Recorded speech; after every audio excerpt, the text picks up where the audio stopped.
aneh ya, kenapa ya banyak dari Indonesia ya, banyak yang nanya, Mas kamu orang mana kok orang miripnya mirip orang Indonesia, and I didn't realize that karena sebelum ini aku nggak pernah ceritakan aku asal usulnya dari mana gitu. Yeah, I'm like, have you looked at me? Like, I don't look like Afghan. I don't have to worry. No. I don't have to worry about that type of thing, you know, like.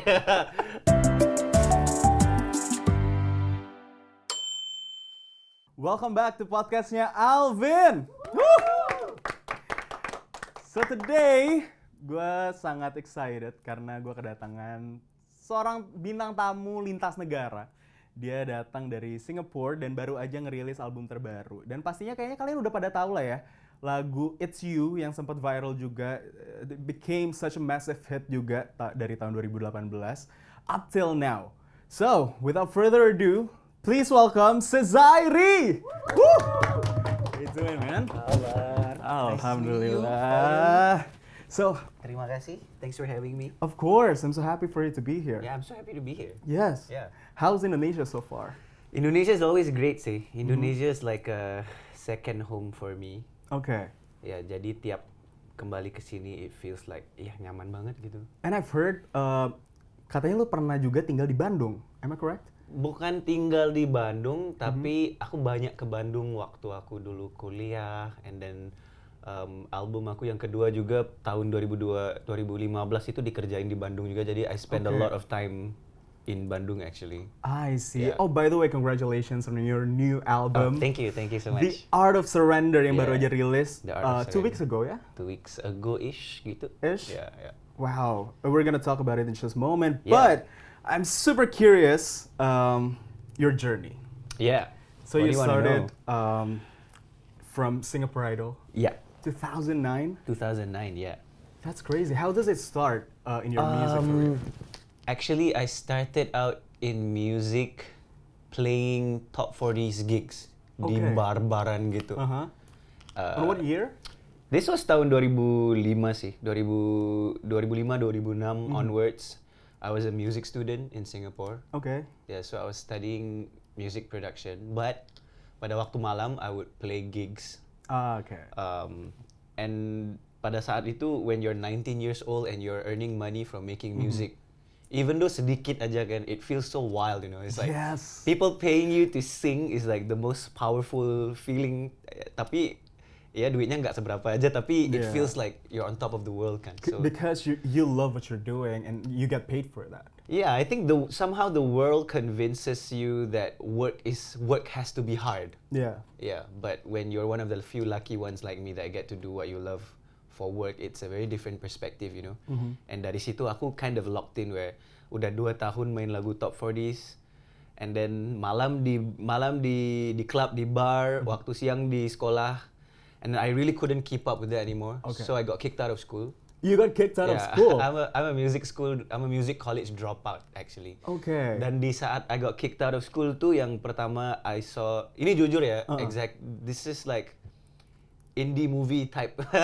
Okay. But the moment that aku dapat surat yang mengatakan bahwa aku ini nggak bisa continue di sekolah, mau bagi tahu ke ibu kan, naik ke apartemen, langsung buka pintu, di TV itu ada ads-nya buat Singapore Idol musim ketiga. Okay, the audition. Yeah, and then this is audition now gitu Yeah. kan. Dan I was like dengan surat dibuang sekolah dengan audition Singapore Idol, kok pas banget ya, like Yeah. fate gitu rasanya. And that guy who they always put on the screen is the first winner, Taufik Batisa. Okay. And Taufik Batisa is like my idol, cause I grew up watching him on Singapore Idol kan. Yeah. So I was really like, ya kalau dia bisa, aku pun pasti bisa dong. I didn't know what, I just went crazy and I just sort of, I decided that I could do it and I ended up doing it, I guess. I Yeah. see. And you won. Yeah, I didn't expect to because at that point juga aku lagi nunggu wajib militer. Oh gitu. Lagi nunggu masuk ke militer sih. Dan I knew that if I had won Idol, and sebenarnya apa yang aku pengen dari Idol itu cuman kontrak. Ya, kontrak album aja sih. Okay. For me, I've always wanted to make an album kan. Jadi aku lagi ngejar itu. Tapi ternyata a few months in, aku juga menerima surat dari army supaya harus masuk dari this date and this date and this I date. see. And that's like 1 week after the Idol finals. Oh really? So in my mind was like aku nggak mau juara sih kalau bisa. Aku nggak, wah ini pasti sulit banget kalau dapat kontrak dan harus wajib militer apa kan. And so I didn't expect that it would go the way it did, but it did. And so a few days after I won Idol, I was in this pulau called Pulau Tekong. Oke, untuk wajib militer itu. Ya wajib militer, rambutnya semua dibotakin, diantar ke Pulau Tekong buat God. 2 bulan gitu. Okay, but how does it feel? Crazy man, because at that point in time, Idol was the hot thing on TV and everybody lagi kenal gue siapa kan. Yes. Yeah, and then but I ended up becoming like the leader of the group. I don't know how it happened, but I ended up becoming like, also because pada waktu itu I was the oldest guy in the whole cohort because aku udah di first kali untuk go to music college. Okay. And then when I came in, I was like 3 years older than everybody. So everybody was like, abang ini gimana ya? I was like, abang? Kayak semua orang nganggep kayak Lagi dia pegang lebih senjata, tahu. it's like, aku juga pertama kali dong pegang senjata dong, abang-abang. And it's like, I have so many weird stories from the army, tapi you guys nggak perlu ya wajib militer. Ada. Alhamdulillah. Buat teman-teman laki-laki aku yang di Indonesia, alhamdulillah. Iya, bersyukur. Saya harap kamu semua bersyukur yang kamu nggak perlu wajib militer. Tapi for actually every Singaporean guy will tell you the same thing. Yang wajib militer ini satu hal yang paling the best thing that has happened to them. Everyone will say that to you. Okay. Karena I think also it's like a transisi dari kamu seorang anak-anak di sekolah dan tiba-tiba kamu harus jadi adult gitu. Yes. So national service is kind of like the transition for the guys in Singapore to do that. Tapi aku setelah habis pun aku nggak rasa seperti aku di adult ke apapun lah. I don't feel any more mature than I was when I started out, but it was a very fun experience karena I think in national service you get to ketemu kan dengan, you have to live with people who you don't get to meet. Yeah, People who are strangers. strangers dari kaum yang beda, agama yang beda, dari socio-economic status yang beda semua. And so you get to really realize that sifat kemanusiaan ini kita semua sama sih.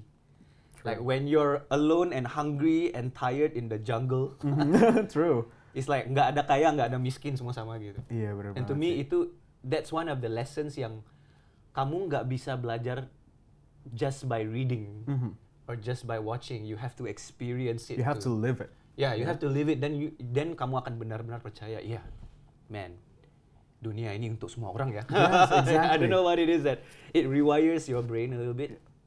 Dan dari situ kita wajib militer 2 tahun. Oke. Oh 2 tahun itu. Tapi basic trainingnya biasanya usually dalam 2 atau 6 bulan depending on where you are. Oke. Yang buat aku 2 bulan karena aku manusia sakit lutut, sakit pinggang, ada skoliosis. I see. Jadi mereka ranknya daripada kesehatan kamu gitu. Kalau kamu benar-benar sehat A, B, aku C. Karena sakit lutut nggak bisa kneel bila pegang senjata gitu. Jadi aku C. Dan bila kamu nih di C, setelah habis your basic training, they will send you to your vocation, which is kamu jadi driver, kamu jadi artillery, infantry apa kan. Dibagi-bagi ya? Aku jadi pemusik. Oh really? Yeah, so ada this thing called the Armed Forces Band lah basically. So the Armed Forces Band was like, society kita ambil dia gitu. Dia C kan, dia statusnya C, jadi dia bisa masuk ke band. Dia nggak perlu ke outfield gitu. Jadi for the 2 years yang aku di wajib militer, setelah keluar dari hutan 2 bulan, langsung tiap hari dengan uniform, dengan ensemble practice. But it's like back to music school lagi lah. I see. Buat persembahan semua, manggung buat diplomat, Perdana Menteri, Sultan Brunei. Kalau ada yang datang ke Singapura, kita yang manggung gitu. Even di wajib militer aja masih nggak jauh-jauh dari musik ya? Iya sih, itu yang I feel like di journey music aku nih kan aku rasa seperti aku nih lucky banget yang di tiap every turn there's someone willing to help me or there's something that helps me a bit more, and I feel like I'm just a really lucky guy, I think. Yeah, and your first album Take Two. Oh iya, itu 2010 ya? Tahun 2010 setelah itu waktu lagi wajib militer. Oh, Jadi really? from Monday to Saturday I'll be in Pulau Tekong. Oke. Saturday pagi itu aku keluar dari Pulau Tekong naik ferry langsung ke Singapore main island, langsung ke studio. Nulis lagu, rakam, dan Sunday malam pulang ke Pulau Tekong. Jadi buat 2 bulan, 3 bulan gitu. So you went back and forth? Yeah, back and forth every week. This is just, aku nggak ke rumah sih sekalipun. Aku ke pulau dan ke studio gitu, bolak-baliknya gitu aja. Tapi ya dapat juga menghasilkan album pertama, Take Two. Tapi jangan dengar tuh jelek banget. Kenapa? Lu jangan didengar? Enggak dong. Jangan, harus dengar. Karena di detik aku bandingin musik aku sekarang dengan musik aku 16 tahun yang lalu. Oke. Ya journey, sila mungkin sila dengar dan bandingin buat diri kamu sendiri. Ya pasti kan evolving pasti, ya. Evolve sekarangnya lebih bagus. Pastinya. Ya, Tapi kan Take Two itu juga bisa dibilang pembuka juga ya, pembuka. Iya sih, itu one of your ada journey. single pertama dari apa nih? Dari album itu menjadi lagu Inggris pertama yang nomor 1 di radio lokal di Singapura. Wow, Ya. boleh dong tepuk tangannya. Wow. Oke lah, nggak sejelek Gas, apa ya? enggak lah. Kayaknya Aku terlalu I'm sebagai too musisi ya, self-conscious. tapi apa namanya menurut gue kayaknya nggak sejelek itu. Bagus kok. I've listened to it. Yeah, I think it's just last night. when you're the one making it, because I remember at that time situasinya dan circumstancesnya nggak adil. Yeah, I think you be the toughest judge. Yeah, that's true. For your that's true. own. And I think I still do it too, even with my music nowadays. Tapi yeah, you learn a lot by judging yourself. I Yes. think. But there's a fine balance. I Jangan see. terlalu ngejudge, tapi jangan terlalu nggak judge juga sih. Betul. I think everything has a balance lah. Yeah, tapi- biar ada ruang untuk bisa improve lagi ya. Exactly. Yeah. Yeah, and I want to talk about It's You. It's Yeah. one of your biggest, massive hit Yeah. of all time. How did that happen? I don't know. I actually don't know. Tell me more because I'm so Um, curious with that, and also the music video itself got 115 million views Yeah, gila on sih. YouTube. Yeah. That's insane. So ceritanya kayak gini. I was in Sweden to do a songwriting workshop, tapi aku udah tahu yang aku cuma ada 5 hari.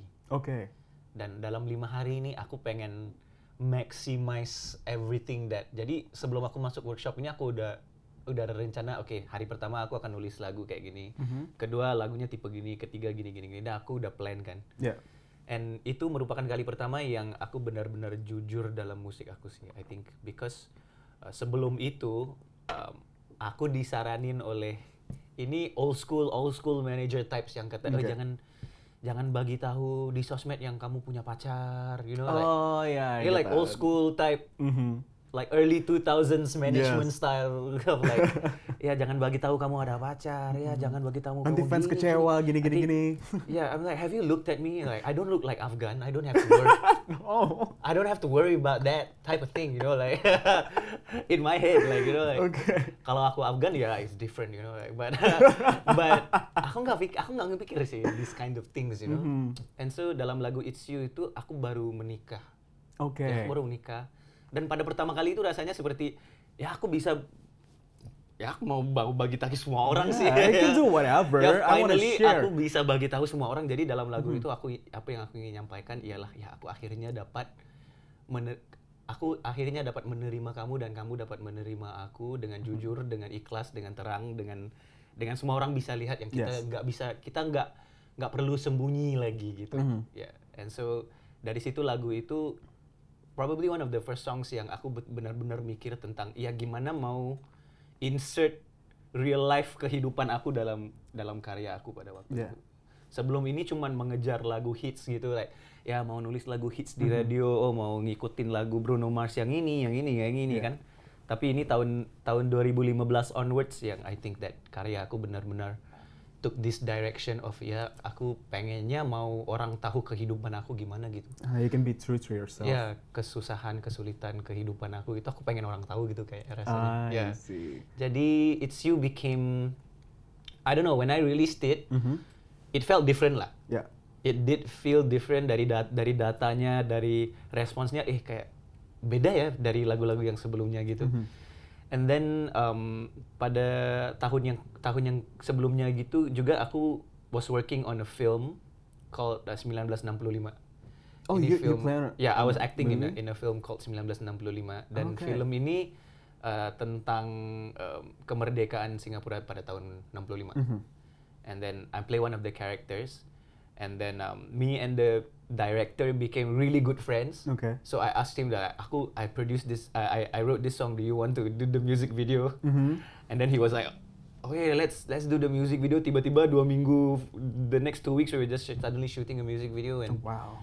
until now that's still my best music video because I think music video itu straightforward and just super honest. Yes. And cinematic as well. Yeah, quite. We had just come from. We took basically the whole film crew and just Yeah, and turn it continue. into the music video. Mau lanjut ke musik video sekali yuk gitu. Yeah, and so it was a really cool experience. And then a few years later, waktu pandemi, one day I woke up and notifikasi di TikTok itu ada 99 plus. I was like, Oh, that's I don't know what crazy. that is, man. I was like, I've never seen this before. I don't know what that is. And tiba-tiba like, beneran. And aku nggak percaya sih pada mulanya aku nggak percaya yang, aneh ya. Kenapa ya banyak dari Indonesia ya? Banyak yang nanya, Mas kamu orang mana kok orang miripnya mirip orang Indonesia? And I didn't realize that karena sebelum ini aku nggak pernah ceritakan aku asal usulnya dari mana gitu. Yeah. Jadi dengan secara tak langsung orang juga sudah klaim aku karena they smelled the Javanese mungkin.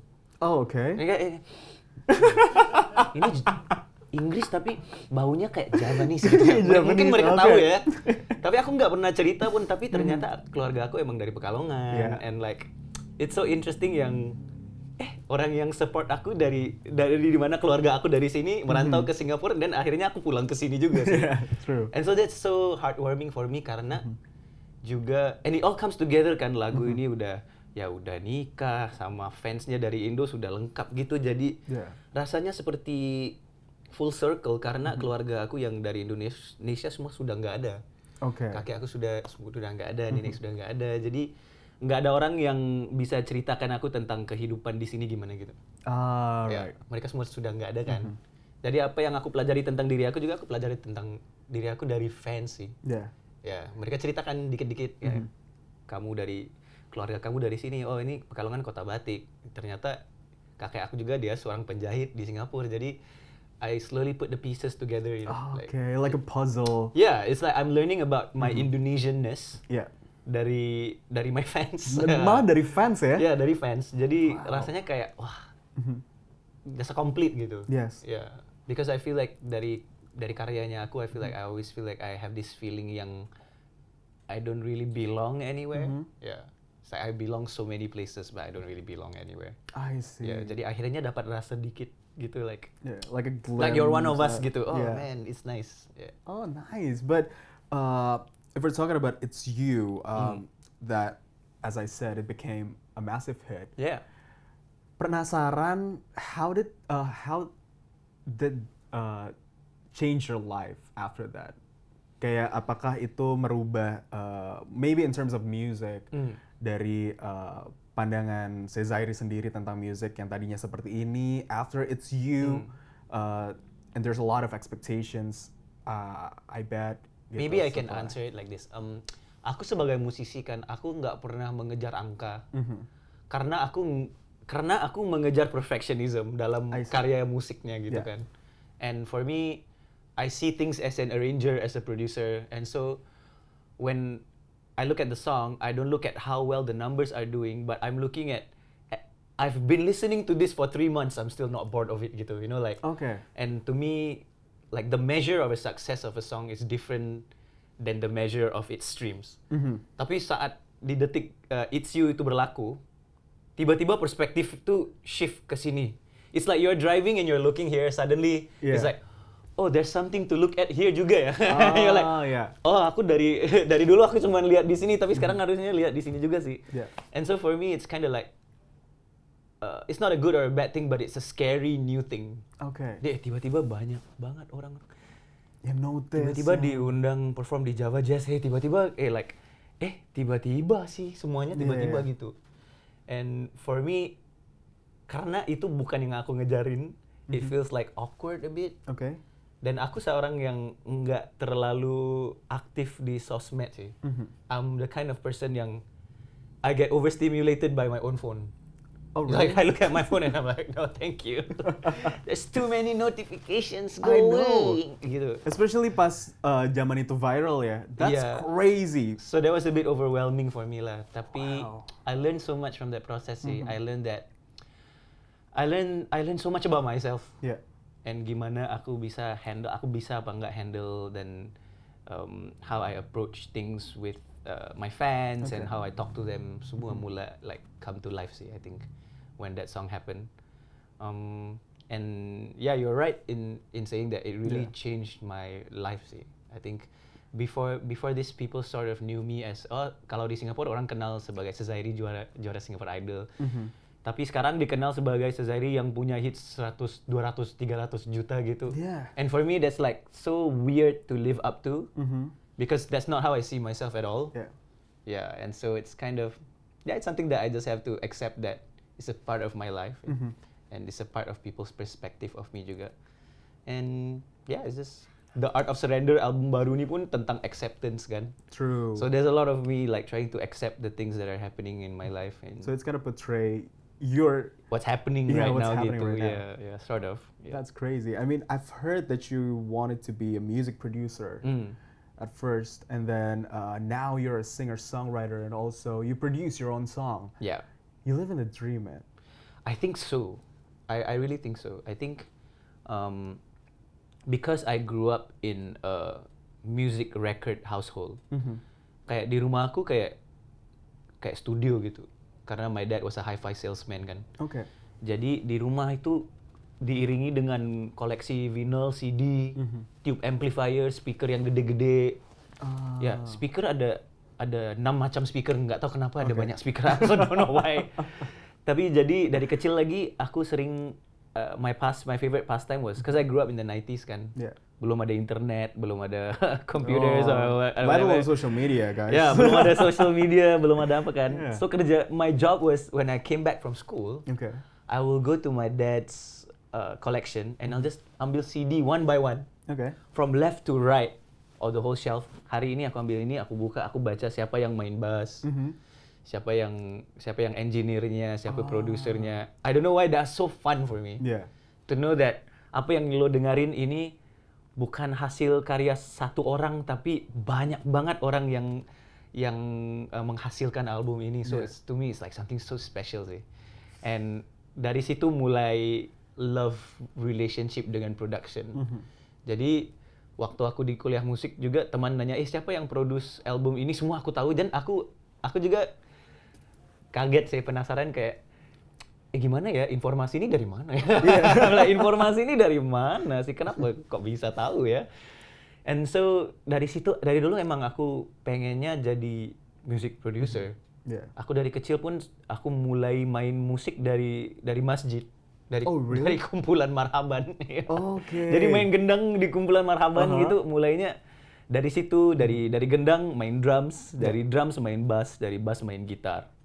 Dari gitar di malam prom night high school tuh nggak ada singernya, sakit, jadi aku harus nyanyi.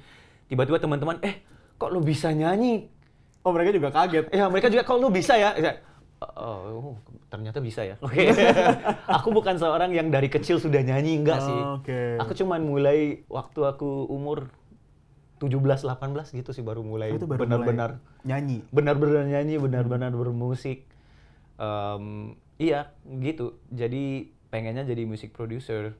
Tapi setelah Idol ini semua kan, belum ada kepercayaan dari label untuk Sezairi lo yang produce gitu. Okay. Itu pun aku pun percaya yang mungkin pada waktu itu aku belum sedia, belum ready lah. Yeah.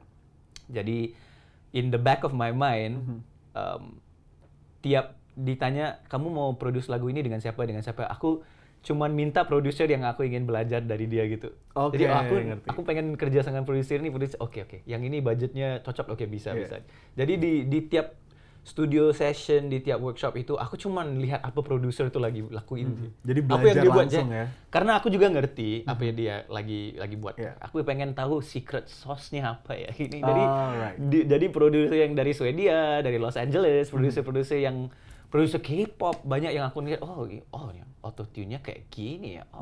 Oke. Jadi dalam 16 tahun ini aku pelajari banyak hal tentang rakaman, tentang the art of making an album karena itu benar-benar my passion. That's my passion. Like when I write something also I will ask the producer, oh ini mau pakai mic yang mana ya? Oh kenapa ya? Kenapa pilihannya mic yang ini? Oh kenapa ya preamp yang ini? Jadi ini soalan-soalan yang agak exciting bagi aku, soalan teknis. Yeah, so when I started this album yang kelima ini prosesnya mulai ditanya my label manager who is also my wife. Dia tanya, kamu mau? And she's right there. Yeah, she's right there. And she knows that I can produce this, but I didn't know it yet. You know, like I was like, mungkin pengen produser sih, jadi kita cari produser, tanya budget, tanya gini. And then at the end of it, I ask myself like, apa yang gue benar-benar pengen dari karya gue ya? Di satu saat nanti bila gue udah tua, udah nggak bisa bangun, apa yang gue pengen sih? Like, pengen ninggalin legacy. What is the legacy that I left behind? Is that just my songs, just my songwriting? Yang aku benar-benar pengen is like, aku pengen produsernya Zairi sih gitu. That's all that I think about. Then I was like, okay fine, you know what? Mungkin album ini kita ambil masa yang lebih panjang dari album-album yang sebelumnya, nggak apa-apa. Tapi karena aku aku butuh beberapa bulan untuk pelajari atau refresh memory aku tentang beberapa hal dalam aspek produksi yang aku pengen tahu gitu. Nah, nontonnya 10 jam masterclass gitu. Tiap hari nontonnya ambil notes kayak masih di sekolah gitu. Malah sekolah nggak habis kan. Jadi kayak ini semua gue tahu sih. Lagi waktu nggak tahu nelponnya Petra, Pet, ini gimana ya? Kalau ini apps-nya aku pinjam bisa pakai login lu, bisa email lu apa ya gitu. And this whole process has been so fun for me karena it's like I feel like I'm an amateur again gitu. And to me dalam hal musik kan, the most fun you can have is when you don't know anything. True. Yeah, because when you know everything, when you know a lot of things, you become judgmental. Yeah, and you're preoccupied with the technical. Yeah, and you're preoccupied with the things you know. But when you don't know, kalau kamu nggak tahu, kamu pengen tahu kan? There's an element of surprise. Yeah, that aspect of pengen tahu itu, menurutku itu that's the liquid gold, you know, like. Bukan semua orang ada niat ini. Not everybody gets this feeling of like I want to learn. True. Learning is fun, you know, like no one says that, but for me it's like kamu harus cari apa yang buat itu fun untuk kamu sih, like you're just not learning the thing that you want to learn, that's why it's not fun, you know. So for me this whole process buat album ini is like stressful and like self doubtnya gila kan, tapi it's so fun. It's so fun because every morning I get to wake up, look at I'm in my studio. Firstly I'm in my studio going like, aku ada studio sih, pat myself on the back, you know, like, alhamdulillah selama 16 tahun berkarya akhirnya kita sudah punya studio sendiri. Such a long journey though. And then sekarang apa ya? It's that point where sekarang apa ya? Bingung ya? Ya kalau lo bisa bikin lagu apa aja, lagu apa yang harus kamu bikin? Like what do you do when you can do everything kan? Dari situ soalan-soalan yang lebih mendalam mulai muncul sih. Like, kamu siapa ya sebagai manusia? Kamu sebagai manusianya pengennya apa? Dalam kata-kata kamu tuh, bila saat kamu manggung di atas panggung itu, menurutku aku nulis lagu itu aku pikir itu sih. Di panggung itu natural agak keluar dari mulut aku. Karena pada mula karir aku ini, aku banyak ada lagu dalam album yang ditulis oleh orang lain. Belum ada kepercayaan dari label kan. Jadi semua ini lagu untuk kamu Ses gitu kan. Jadi dari situ aku benar-benar pengennya kata-kata ini emang kata-kata aku sih. And that's something you can never replace. I think if you ask any songwriter yang manggung lagu yang mereka nuliskan, it's like it's a completely otherworldly experience sih. Like karena honest, itu being honest, public therapy gitu. Ya kesakitan hati lu nyanyiin gitu like haha trauma. You know, it's like let's recall it trauma. Yeah, it's like haha casual. It's like tapi traumanya for you it's different, you know. Because it's something you experience. For you it's different. Tapi for someone else it might be the same. And then that look bila kamu lagi manggung, that look on the face. You're my love, my life, my. I'm like, okay, yes. Exactly. I know how you feel, girl. You know, like, and that moment is irreplaceable for me. Yeah. Jadi tiap aku lagi di studio, lagi mikirin lagu ini gimana, itu yang aku mikirin. Oke. Aku mikirin, how do I feel like when I have that mic on stage and my voice is coming out of the line array speakers, like, apa kabar Jakarta? Gitu, Okay. like, apa yang aku ingin sampaikan gitu. Yeah. And so dalam album ini, aku pengennya album Art of Surrender ini ada topik-topik dan hal-hal yang, karena I see myself as penulis lagu cinta kan. Hal-hal cinta ini is something that agak natural bagi aku karena aku sering observe orang yang dalam relationship. Yeah. Aku emang benar-benar over observe orang itu sih. Ya, cara mereka gitu, body language. I'm just so used to like. Sedetail itu? Yeah, I just natural for me. I like to people watch. Oh, okay. Jadi aku just observe people, body language-nya mereka duduk gimana gitu. Yeah, so I'm like, I don't know, kayak aku rasa kayak aku nih alien yang pengen jadi manusia gitu. Jadi aku harus belajar gimana oh, bermesra gini ya. Oke. Bermesra gini. Okay. You know, like I don't know. I just feel like aku nggak tahu sih sebenarnya. Jadi aku ikut-ikut aja. Aku pengennya tahu, oh kalau gini, gini. Kalau tipe orangnya gini gitu. And so I find myself writing a lot about love dari aku observe orang sih, observe keluarga, observe kakek, observe ibu ayah gitu kan. I guess because you're a romantic person as well. I think because I grew up with not so good examples of love. Oh, okay. Yeah, jadi I grew up in, you know how boomer relationships are? They're not great. Yeah. Okay, yeah. I mean, I don't know if we should unpack this, right? Yeah, But yeah. boomer relationships aren't perfect because mereka dari zaman yang like for my parents, right? They grew up in the war, man. Like, you know what I mean? Like my grandmother raised my father right after the Japanese occupation of Malaya. Okay. So apa kekurangan orang tuaku pun aku ngerti. I understand that you didn't have a good life, right? Yeah. But also at the same time, I didn't have a good example. You know what I mean? True, yeah. So There's no one to look up to. Yeah, in a way. Jadi di tiap aku mencari gimana mau menjadi seorang manusia, itu yang aku cariin. Yeah. Orang yang benar-benar sayang istri gimana ya? Like how does that look like? You know, like orang yang benar-benar sayang suami gimana ya? How does that look like? You know? And for me, that's something that aku mau introduce into my music now. Now that I'm married. Yeah. Now I've been married for almost 10 years now. And so dari aku nulis lagu It's You tuh yang baru nikah, like the excitement kan. Yeah. Ya baru nikah semuanya bagus. Ya. Pasti bagus sampai kita tua. And you're like, bodoh amat. You know, it's like you're so stupid, man. And now I kind of want that to reflect in my music too, you know. If you look at The Art of Surrender ini, kenapa judulnya The Art of Surrender? Iyalah karena album ini, lagu-lagu dalam album ini menceritakan tentang gimana aku menyerahkan diri kepada takdir, menyerahkan diri kepada cinta, menyerahkan diri kepada situasi, menyerahkan diri kepada my own destiny gitu juga sih. Yeah. Because as you can tell, aku seorang yang nggak punya banyak kepercayaan diri.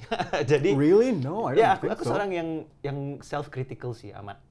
Tapi dalam proses ini aku juga belajar, aku juga punya banyak kebaikan sih gitu. You know, like it's really difficult, especially when you grow up in an environment like I have. It's kind of difficult to have good thoughts about yourself sometimes, and I know a lot of us are gitu juga kan. But you have to, I think it's quite important that di momen-momen self-reflection kan, you always think kayak, oh tadi aku obrol ini kurang baik sih, oh mungkin ada yang kecewa. You always think the bad things, right? Right. But you don't think about the good things. Oh hari ini, tadi satpam tuh aku senyum ke dia senyum. Oh kita ya, we like, you know, all these little interactions or little things that we don't appreciate in our daily lives, that I think aku sekarang mulai appreciate sih. Oh, like nice. all the daily things, like Nice. Aku appreciate sangat when, for example, when aku di bandara, kalau the Grab driver gets out to try and carry my luggage, itu perasaan yang so much joy for me sih. I don't know about you guys, but tiap dia keluar mau bantuin aku, terima kasih Terima banyak. Kamu nih manusia yang sangat baik. Hati emas. And aku jujur Yeah. ngerasa seperti itu. Iya, iya. Karena kalau di Singapura semua lagi sibuk, lagi busy ya. Ya. Oke nggak? Aman nggak? Oke, sendirian ya? Oke, gitu. Kalau di sini pasti keluar kan? Yeah. And it's like all the little things that you start to appreciate juga sih. Yes, and that's a beautifully said. Karena sometimes people often to forget untuk bisa menghargai simple details, simple things Yeah. in life yang And sometimes also kita terlalu detail juga kita nggak mungkin happy juga. betul, you know? Yeah. betul. And so Jadi ya it's harus like balance. Yeah. Yeah, it's really a lot. This album really taught me a lot about the good, the bad, the ugly, the balance, and everything like gitu. Oh, that's nice. Okay, so after this, we're gonna play a game. Okay. We're gonna play a simple games called Three Things. So I'll give you a few prompts and you just answer three things that comes to your mind. Okay. All right? The problem is trying to stop me. Okay. Okay. Let's go. Kita masuk ke three things. Yes, silakan. Okay, so Cezaire, are you ready? Sure. Yes. All right. First question. Three things you can't live without when you're on tour. I can't live without my laptop. Okay. Karena di dalam laptop itu semua hal-hal musik and performance semua dalam laptop. Dota tuh dalam laptop. Tiap malam harus Super important. 1-2 game. Yep. Just to get the cortisol level up, you know, stress sweats main Dota. Yes. I have 10,000 hours in Dota. Oh my god. 10,000. Wait, Yeah. what? Yeah. I'm a gamer. Is that normal? No, it's not normal. I mean, I don't know what like gamer It's not stuff. normal. I don't know. Like I had no 10,000 clue. hours is not normal. That's crazy. It's crazy. I'm an addict. Yeah, laptop. I have this. What do you call it? Yeah, Sha, what do you call it? The Thai herb thing. Hong Tai. Hong Tai? Yang I don't know, the inhaler. Oh, okay. Ya, karena aku. Ya, ini throw it. Oh, yeah. Ini dia. Balsam ya? Balsam. Ya. Balsam. Jadi aku orang yang my nose is super Yeah. sensitive. Jadi tiap masuk dari ruang ke mobil, dari mobil keluar pasti baunya beda kan. Jadi aku harus neutralize. Right. Normalize. Karena Yeah. I have really sensitive smell and hearing. Aku kalau tidur pun pakai earplug gitu. Oh, really? Ya. Okay. Ya, so this and ketiga earplugs. Earplugs. Aku seorang yang kalau cahayanya terlalu terang bisa kedengaran gitu rasanya kayak. Oh, ngerti. I have misophonia namanya itu. It's like sensitive hearing. Yeah. Jadi aku punya earplug 3 macam. Satu buat yang tipis-tipis, yang ringan-ringan. Satu buat yang ke festival. Dan satu benar-benar buat kalau yang situasi yang benar-benar di supermarket atau di festival, di tempat yang ramai orang gitu, yang kuat banget gitu. Yang suaranya tuh bener-bener tabrakan semuanya. Iya. Okay. Jadi aku earplugnya punya 3 macam, gila. Orang gila guys. So itu udah three things ya? Ya, itu udah 3 tiga. things. Alright, next question. 3 songs that describe who you are right now. Or maybe the song Okay, that 3 you songs. play on repeat. Sekarang ada satu lagu by Joy Crooks. Okay. She's my favorite British artist right now, Joy Crooks. This song called I Know You'd Kill. Yeah. Karena I Know You'd she really reminds me of like a new wave Amy Winehouse. Ooh. Kind of Brit soul. Yeah. And I like mixed race artists. Alright. Yeah, because the perspective is always really cool and unique. Yeah, biracial. Coming and from stuff. a biracial perspective, because I think she's Bengali and Irish or something. Yeah. And there's a song that's always on my playlist. It's Super Rich Kids by Frank Ocean. Oh, I love that song. Yeah, it's actually one of my songs I kind of wrote after that song in my album called Broken Promise. Okay. Tapi Super Rich Kids is one of those songs that will always be in my playlist. Yang terakhir apa ya? Yang terakhir sejak kebelakangan ini ada lagu Garam dan Madu mungkin. Oh, okay.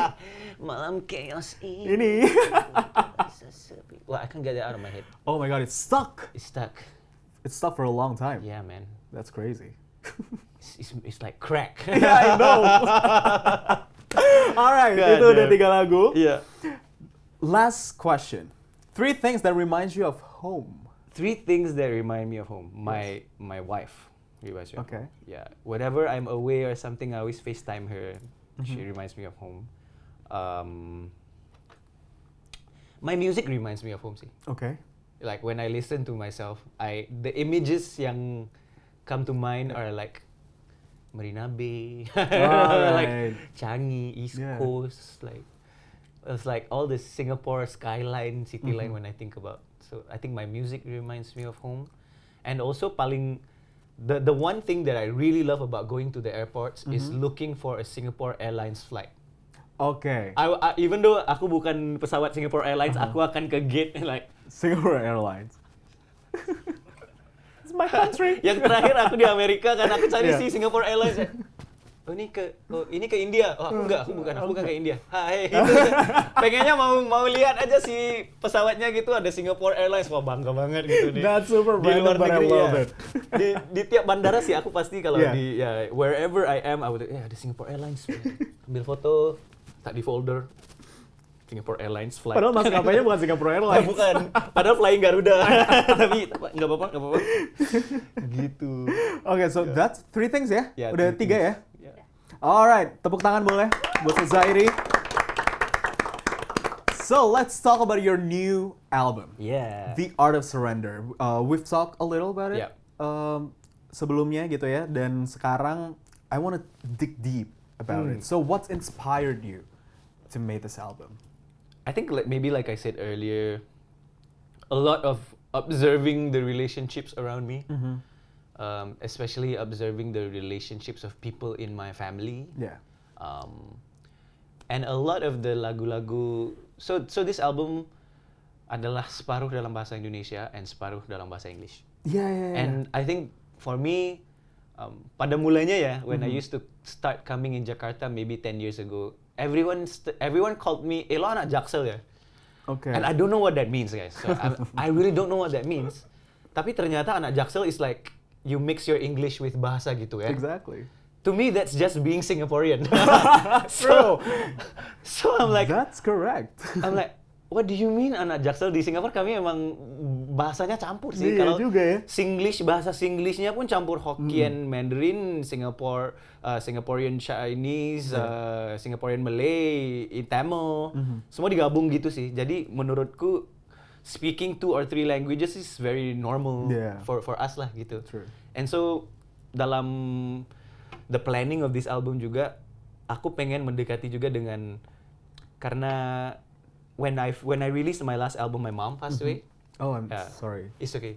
So my mom was basically the second last living relative I have yang dari Indonesia kan. And so when she passed away, it was like, there's no one else yang speak bahasa Indonesia to me gitu. Oh, You know, and so aku pengen nulis karya dalam bahasa Indonesia itu juga ngerasa seperti pengennya mendekati dengan ibu aku gitu sih. I see. Ya, pengen mendekati dengan keluargaku yang dari kecil lagi aku tanya, kehidupan dulu di Indonesia gimana? Mereka nggak mau cerita mungkin karena mereka ke Singapura juga mencari kehidupan yang baru kan. Mereka orang susah lah basically, and so they didn't want to talk about it, you know. They didn't want to let us know that kita dulu orang susah gitu. And so for me it's like sedih banget sih. Because I don't get to see kampung aku di mana, and ada lagi nggak keluarga di sini gitu. Semua udah hilang kontaknya. Jadi aku berkarya dalam bahasa Indonesia, also it feels like, I'm trying to get closer to all these things, you know, like culturally with my parents, and also melodi-melodi dalam album ini walaupun ada liriknya dalam bahasa Inggris, tapi these are like melodies from Malay songs that my mom used to listen to, you know, so like I just feel like the whole vibe of the album ada a bit of like a neo Nusantara kind of feel, so which is something I find that is really cool. When you sing a lagu galau Malaysia, right?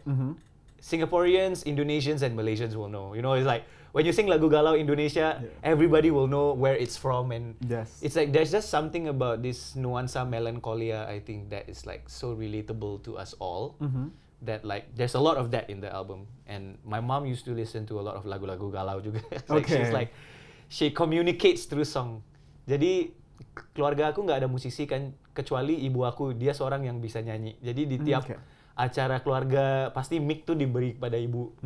Lagu-lagu Sheila Majid semua dia. Yeah. Oh. Semua dia. She's like, people call her like Sheila Majid gitu. Because she's like, yeah. Sinaran.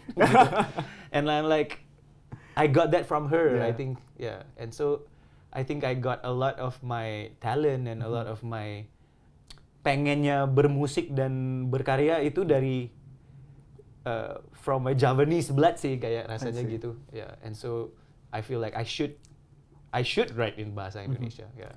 But what does surrender mean to you personally? All this lah, basically like what should I do? What should I do? Should I do it or should I not do it? And I feel like the answer in this album is always I'll surrender to whatever it is that I should do and whatever it is yang ditakdirkan untuk aku gitu.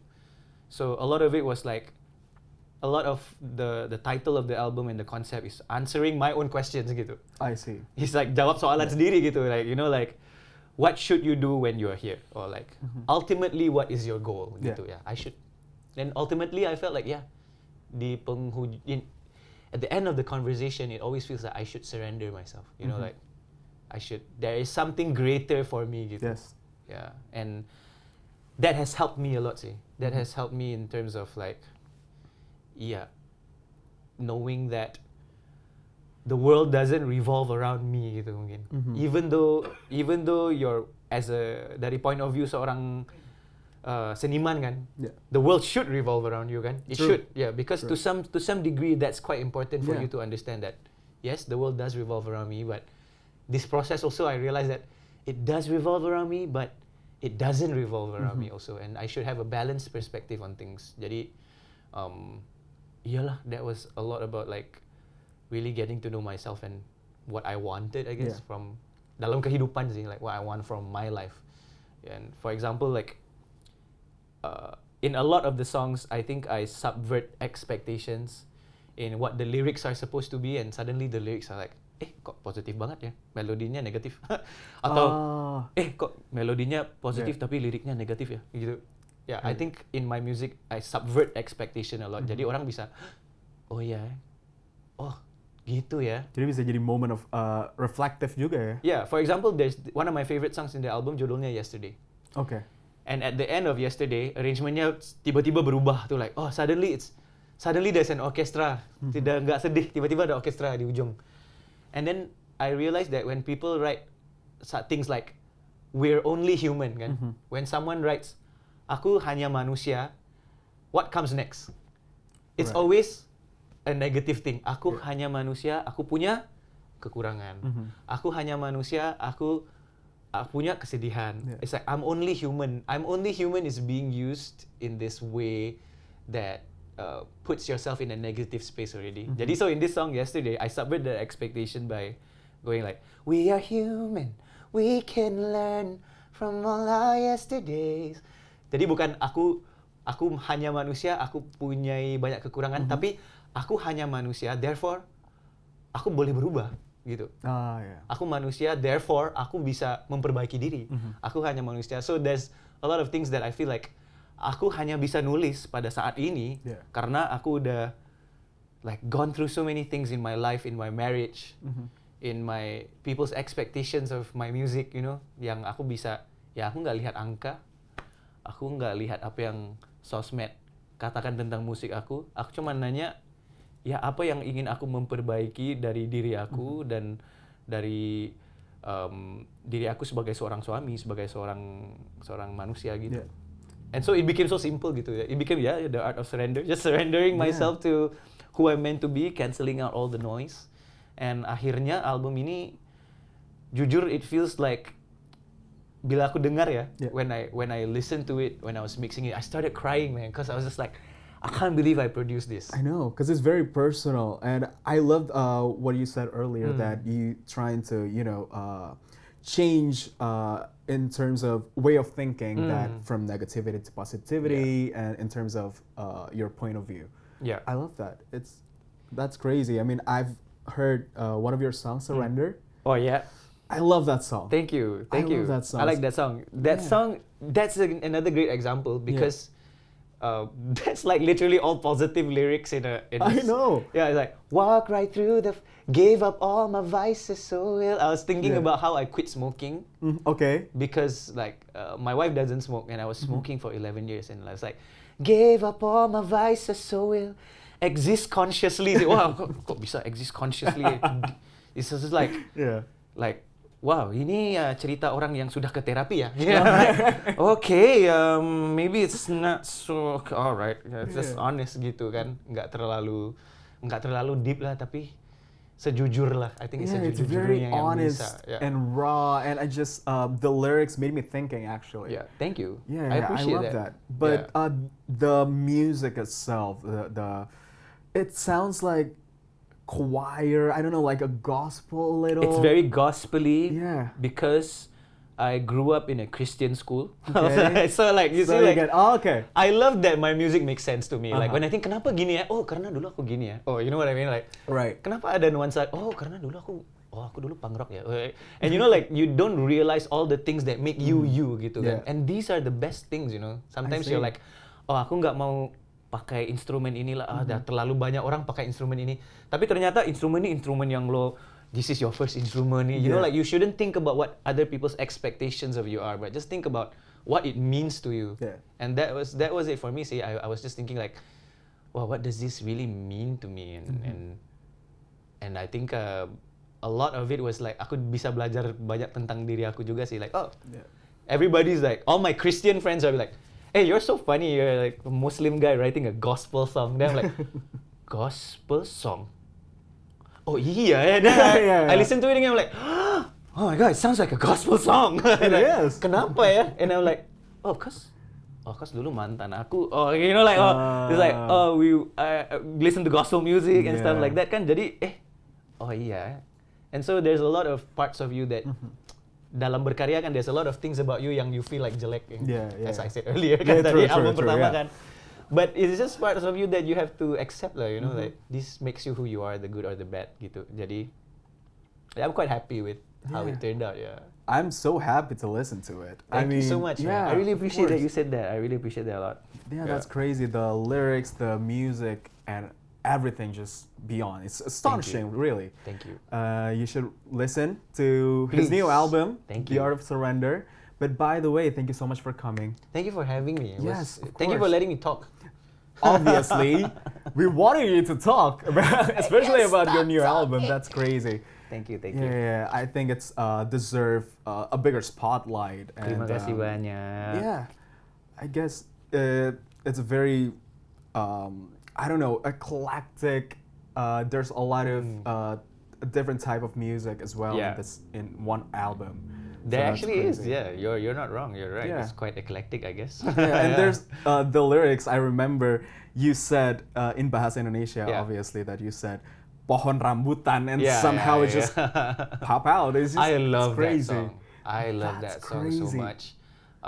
I wrote that with Teddy Aditya. Yeah. And that became like one of the best nights of my life, I think. Yeah, because I've never heard a song from Indonesia that, you know, talk about pohon rambutan, for example, and Yeah. just like, put it into lyrics. That's Yeah, wow. that's just whenever I imagine a perfect date, Yeah. kalau aku ya, Mhm. kalau aku bayangin perfect date, it's always bawa pohon sih. Oke, Yeah. rindang. And I'm the dan- kind that suka makan buah. I'm the kind yang dalam mobil kan, Yeah. kalau ada warung buah yang kelihatan yang bagus, berhenti dong, Oke. beli buah. So what are you telling me? Jadi ngedate di bawah pohon sambil metik-metikin. Nggak, sebenarnya lagu itu menceritakan tentang perselingkuhan sih. Oh Lagu Pohon Rambutan tuh Yeah. menceritakan tentang perselingkuhan, tapi yang aku ingin gambarkan ialah sama seperti soal cinta, buah rambutan itu jelek. Jelek tapi dalamnya manis. Yeah. Dan kita cuma bisa dapat rasa manisnya bila kita kupas dengan teliti, karena buah rambutan itu juga sulit mau dikupas. True. Nempel kan Yeah. kulitnya nempel gitu. Jadi cuman bila kita kupas dengan teliti bisa kita dapat nikmati buah rambutan, sama dengan Yeah. seperti cinta juga gitu. Oh, wow. Yeah. Wow, that's dalam banget ya Iya kah? artinya ya. Thank you. Wow, I love it. I Dalam love that. keluar ke semua aku accept ya. Yes. Yeah. By the way, I love the album. You guys Thank have you. to listen to it. Thank you so much. Boleh dong dikasih tahu di mana bisa didengerinnya, music videonya mungkin udah ada? Iya, ada sekarang buat masa ini udah ada satu musik video buat single pertama yang berjudul Kata. Oke. Albumnya sudah dirilis di semua platform digital streaming. Jadi silakan kalau kamu Apple Music user atau Spotify user di mana-mana aja ada. Dan kita juga bakal ada satu lagi musik video di ujung tahun ini dan juga bakal ada physical copies, insyaallah, doakan ya. Oke. Dan hopefully kalau semua jalan dengan lancar, insyaallah dapat tour. Amin. Semoga ya Amin. guys. Dan yang pastinya ke Indonesia ya. Pastinya ditunggu banget Terima tournya dari Sezairi. By the way, next music videonya apa? Boleh kasih tahu nggak? Lagu Broken Promise. Broken Promise bakal Iya, dibikin iya. jadi Bakal music videonya ya. Iya. Wow, that's so cool. Social medianya Sezairi. Social medianya semua @Sezairi, SEZAIRI. TikToknya di Sad Boy Sazzles, jangan tanya. Oke. Ini username waktu pandemi, like lagi sedih. Why Aku don't you akan change forever it? sedih. I don't know, just one of those things yang the art of surrender lah, accept Okay, aja. just live with it. Ya, aku pernah The moment buat of acceptance. aku pernah buat kesalahan, Okay. tapi akan aku accept. Yeah, just embrace it. Tapi terima kasih banyak. Of course. Okay, so follow juga social media Sezairi yang pastinya bakal update tentang dia bakal perform di mana dan konser bakal di mana ya. Alright. Well, thank you so much Sezairi for Thank coming. you so much. This is such a great conversation. It's an honor to be here. Thank you so much. And I'm so happy for you to be here as Thank well. you, thank you. Dan jangan lupa buat teman-teman yang lagi nonton podcastnya Alvin, podcastnya Alvin bakal tayang setiap hari Jumat jam 7 malam, jadi bakal ada episode-episode terbaru. So, jangan lupa subscribe dan like, comment juga di setiap videonya, and I'll see you next week. Bye-bye!